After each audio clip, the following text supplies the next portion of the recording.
Assalamu alaikum and welcome to another episode of the Qur'anly with Hafiz Abdul Qudus. Inshallah, today we shall be taking on the concept of delay in Islam.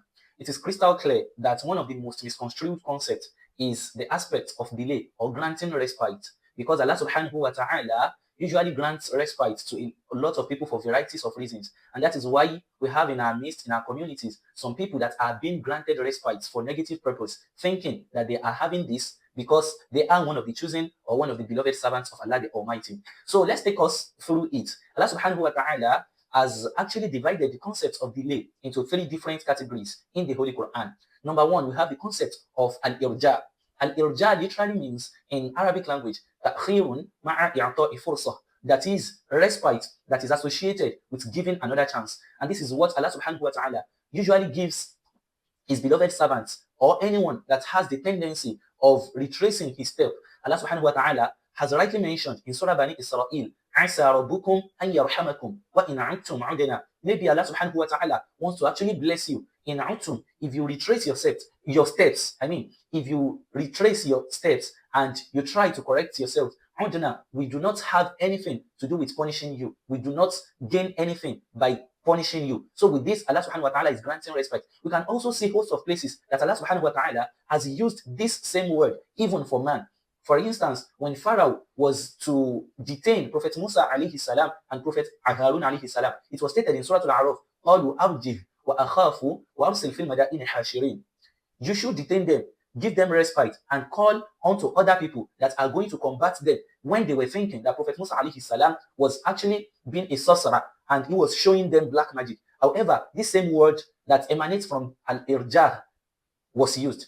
The second aspect of this concept is what is known as al-imhal. What do we mean by al-imhal? Al-imhal literally means ta'khir ma'a tahdid. That is delay that is associated with threat. Meaning that when Allah subhanahu wa ta'ala is ready to unleash his power or his superiority, Allah subhanahu wa ta'ala will grant this particular respite for the unbeliever to try whatever it is that they want to do or whatever it is that they think will avail them against the chosen servants of Allah, which are the prophets, or against the Sahabas or the believers. So this, Allah subhanahu wa ta'ala used this word in Surah At-Tariq when Allah subhanahu wa ta'ala stated that إِنَّهُمْ يَكِيدُونَ كَيْدًا وَأَكِيدُ كَيْدًا فَمَهِّلِ الْكَافِرِينَ أَمْهِلْهُمْ رُوَيْدًا. Allah the Almighty said they are actually plotting their plot, وَأَكِيدُ كَيْدًا, and me, their God, is also plotting. I am also plotting. فَمَهِّلِ الْكَافِرِينَ أَمْهِلْهُمْ رُوَيْدًا. Oh Muhammad, grant them respite. Let them do whatever it is that they want to do. It is crystal clear that I am still going to show my superiority. So this kind of respite, it is a threat, because no matter how hard they try, they are going to incur the wrath of Allah subhanahu wa ta'ala. Finally, there is another one which is called al-imla.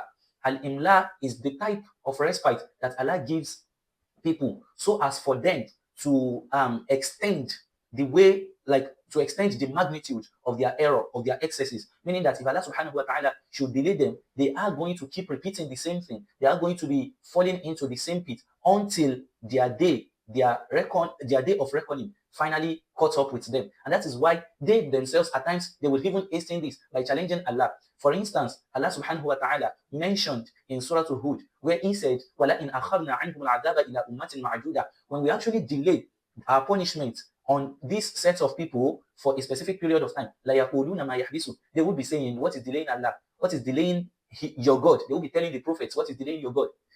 Allah subhanahu wa ta'ala continued, أَلَا يَوْمَ يَأْتِيهِمْ لَيْسَ مَصْرُوفًا عَنْهُمْ. Don't they know that when the day comes, they are never going to find a way out. They are never going to get a makhraj.